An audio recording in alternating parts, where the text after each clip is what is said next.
ملګرو سلامونه کوم. علب خان شیرپوی یم او کیمرامین را سره یاسر خان دی.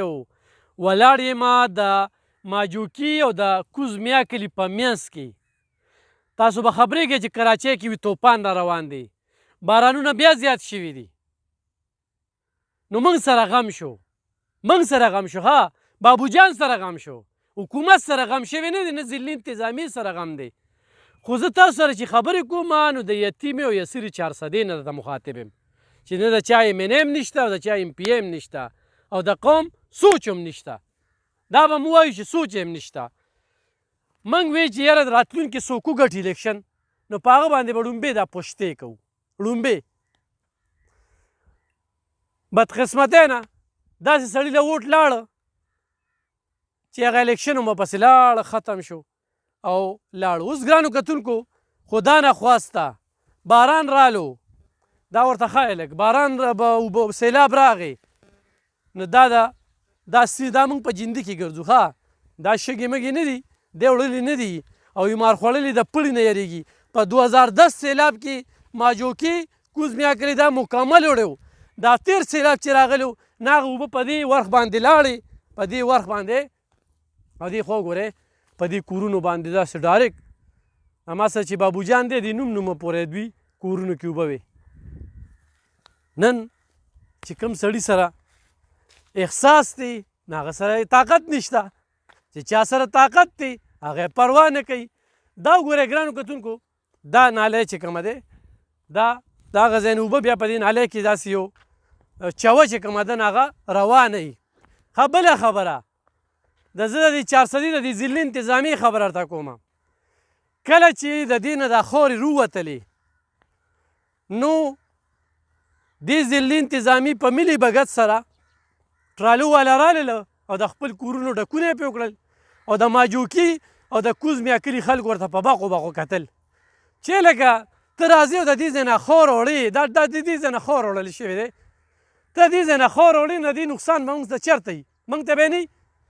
نو یو سړی د خپل حق تپوس نشي کولی یا په خپل حق باندې نه راپاسي، نو د هغه نه خو به ګیله کوې که نه. نن په دې سور تړق نور باندې چې زه راوتی یم او دلته زه خبرې کوم چا لی کوم؟ کوز میا کلي والا لی کوم، ماجوکي لی کوم، پړانګو لی کوم. نو احساس دی را سره او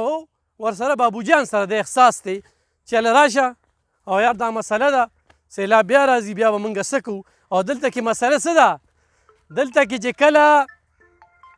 افت راشي نو بیا انتظامیه راویښه شي. دا وګوره دا څاروي چې کوم دی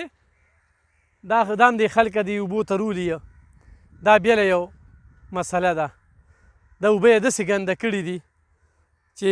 څه خد دی. نو ګرانو کتونکو راتلونکي وخت کې چې کوم دی یو ډېر غټ نقصان بیا کیدونکي دا خاورې چې کومې دي که نه دا د اوبه نه منې کوي، دې ته پشتې پکار دي، پشتې چې دا به دا منې کي، دی کله هم نه منې کوي. نو دا وګورئ چې دا لویې خوله چې کومه ده دا خاوره تلې ده او دا ځای په ځای خو دا هغه قاضي خیلو پول ته لاړ شي، هلته چوتي پول سره هلته کې هم چې کوم دی نو داسې بند خالي دی. هغه خلکو راته ویلو چې موږ سره یې وعدې کړی خو وعدې ونه شوې. نو کوو به خبره تلې بابو جان راشه دې خوا که نه څه به وایې په دې موقع باندې او څه نقصانات د دې وینې او څه نقصانات یې کړي دي؟ بسم الله الرحمن الرحیم. اول خو زه ستاسو علب خان صاحب ډېر شکریا ادا کوم چې تاسو راغلی او زموږ په وینا موږ د دې کلي د دې سیند وزټ وکړو. نو دا سیلاب چې اوس راشي خلک وایي سیلابونه را روان دي، که دا سیلاب راغی نو دا ټولې خولې لیدلې دي. نو دا ډایرکټ به د اوبه ټولې په ماجوکي باندې په میا کلي راځي. بیا به وزیر اعلی هم رامنډې وایي، بیا به چې دی نو ګورنر هم رامنډې وایي، MNA MPA هم رامنډې وایي، خو بیا خو به خبره ختمه وي. اوس ته مهرباني وکړئ شي زموږ حکومت ته هم دا اپیل دی، خاص کر د نگران وزیر اعلی ته اپیل کوو، DC صاحب ته اپیل کوو او کم از کم زموږ د امیر چې مفتي صاحب دی عبدالرؤف شاکر صاحب ده ته هم اپیل کوو چې خدای دپاره وکړه راشئ وروره او دې ځای کې موږ ته دا مسلې حل کړئ. خو چېرې تاسو د سیند دا غاړې ډکې کړئ یو خکې راولېږئ او د سیند دا غاړې پرې ډکې کړئ موږ ته دا لارې صحیح کړئ راته. او که دا صحیح نه شوه وروره ځوانانو ټول ماجوکې په زرګونو آبادۍ دي، پکې په زرګونو آبادۍ دا ټولې به ډوبې شي او بیا به ډېر لوی تکلیف غریبي ده او بیا به ټول خلک رامنډې وایي چې وګوره ماجوکي ډوب شو، ماجوکي ډوب شو. نو لږ غونتې کار دی، تاسو ته اپیل کوو ستاسو به ډېره ډېره مهرباني وي چې راشئ وروره یو څه ګاډۍ راولېږئ څه اوښکې راولېږئ او دا غاړې پرې راته بند کړئ. که چېرې دا غاړې بند شوې نو ماجوکې به انشاءالله ماجوکې او میا کلي به بالکل بچ پاتې شي. او که دا ونه شو د دې نه مخکې دا حکومت وکړو موږ یې خوشحاله یو چې حکومت ورته غاړې وتړلې خو چونکې د دې علاقې خلک رالل او په ټرالو یې ترې خاورې وچلولې نو غاړې کولو شوې. نو اوس تقریبا خدای مې نه غلطوي 2 ځایه 3 ځایه دا غاړې شلېدلې دي. نو موږ مهرباني وکړي د حکومت او د افسرانو ته هم دا اپیل کوو وزیر اعلی ته هم اپیل کوو چې راشئ وروره او دا لارې موږ ته دا ټیک کړئ راته دا غاړې بندې کړئ. که دا غاړې بندې نه شوې نو وروره ځوانه ماجوکې بیا ډوب دی. دا خپل کمزوري ګڼئ چې دا خلک او الله دې خدای پاک ته به شول دې علب خان صاحب سره ډېر خوږ کړي چې موږ ته یو ریکویسټ وکړو په نیم اواز باندې دې راغې او زموږ دا مسلې راوچته کړه. نو ستاسو به ټولو ډېره ډېره مهرباني. کمزوري ګڼئ چې خلک راتلل او خور وړلې خلک جي بس راځي خلک چاته څه ووایو ماجوکې دی خو چاته څه وایو دښمني ده. خو چاته وایي چې لکه دا خاورې موړه نو هغه په مخه موږ سره بیا دښمني کوي را سره چې کوم کور ډکوي نو هغه ځان له غر کوي. نو خو خپل دا خلک وګوره چې په دې نه دي که نه دا خلک خو بس وایي چې زما خپل جیب ډک شي خپل ځان مفاد پرست خلک دي. موږ د قوم سوچ کوو جي موږ وایو چې دا قام مسله او دا مسله حل کړی شي راته او که دا حل نه کړی شو جي نو ماجوکې به ټول ډوب پروت وي بیا به مرۍ اوبه ولاړي په کروړو روپیو پکې تاوانونه وشي خلک به تباہ برباد شي. نو موږ تاسو ټول ته اپیل کوو خواست کوو منت او زاري کوو چې خدای لپاره څه راولئ او دا غاړې بند کړئ موږ ته دا غاړې بند کړئ چې روزانه دا مسله حل شي. کني نو ماجوکې تاسو بیا دا تیر سیلاب کې هم مزپلې شوې. هو جي موږ په 2010 سیلاب کې زموږ په کورونو کې کم از کم خدای مې نه غلطوي 5 فوټه پورې اوبه ولاړې وې او ښکته زموږ چې څو غریبۍ د کلي دی د دې ځای نه جي ټول دې ځای نه شوي دي او ښکته کم از کم زما خیال 10-12 فوټ اوبه ولاړې وې 10-12 فوټ جي داسې وي چې تقریبا په کوټو د پاسه اوبه وړېدلې دي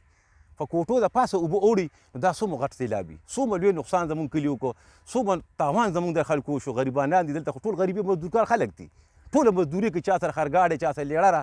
نو دا خو موږ سوال کوو منت کوو د حکومت ته د ډي سي صاحب ته کم از کم دا علاقه خو د وزیر اعلی صاحب القره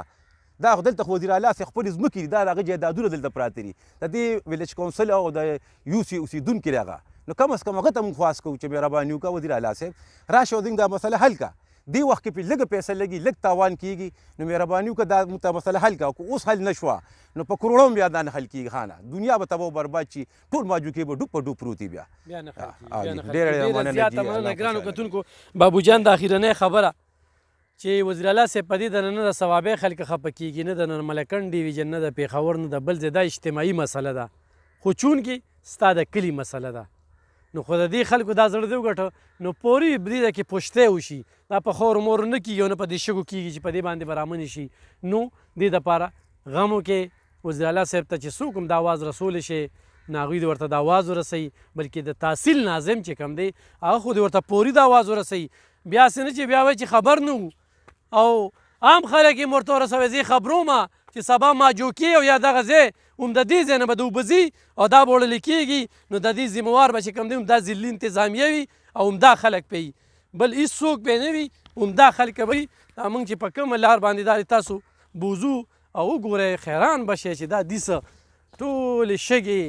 هغه هم ترې خلک وړي او خور هم ترې خلک وړي او کوم خلکو چې په دې باندې ډکون کړی دی که نه په دې ډکون کړی دی نو بس زه خو یم هغوی کره خو دا اوبه هم لاړې شي او څاروي پکې روان وو داسې څښا بینه یې کوو چې دغه څاروي هم ورکره لاړ شي چې لکه ته دا سوچ نه کوې چې یو خپل ګوره چې چا وي د بل کور روان کړی دی که نه نو خپل کور یې نه دی جوړ شوی نو ته د نورو خلکو کورونه روانوې دې مطلب دا دی چې ته د نورو خلکو کورونه روانوې خپل کور پرې ډکې مړه لږ انصاف وکړه د دې نه خو په تنبو کې اوسېدل د ښه دي سوچونه اجتماعي نشته انفرادي سوچونه دي ګرانو کتونکو خو په دې جندي باندې دا هغه چوتي پوله پورې ځي نو دغه شانتې پکې داسې خولې شوي دي او ډېره زیاته خطره ده خدای دې نه راولي سیلاب او چې کله هم دلته سیلاب راغلی نقصان شوی دی او بیا حکومت سره انتظامي سره بیا هېڅ قسمه داسې څه وسایل نه وي نو چې وروستو د افت نه پس راویښېږو نو مخکې ته مخکې ولې نه راویښېږو هر چا چې دا کار وکړو نو ډېر ښه وی ګینې نور څه نه وي نو یو سړی دی خپل دغه راولي کرای نه اورې په کمې کرین نه کې چې به زه دا ټول اوچتوم دا یاد ساتئ دا ګن ترک نه دي دا به زه ټول په دغه کرین کې اوچتوم او دې جندي ته بیا رولم به د دوی نه نو مطلب دی څه دی چې د قوم ښېګړه پکې نشته ټکسونه هر څه اخیستل کېږي اوټونه دا خلکه ورکوي او چغې سورې وخي نو ډېر عجیبه شانتې خبره ده چې کله هم د دې خلکو دا کورونه اوبه یوسي نو دوی به راویښېږي د هغې نه مخکې ورته مونږ وایو دا صرف دا ځای نه دی څنګه چې بابوجان ووي داسې 2-3 ځایونه نور هم دي او خطره ده اوبه رازیاتې شوې نو د اوبه ډایرکټ چې کوم دی دا به په دې داسې خېږي نو دې طرف ته پاملرنه وکړئ ملګرو دا ویډیو سره شیر کړئ چې د زرګو خلکو آبادۍ مسله چې کومه ده هغه حل شي.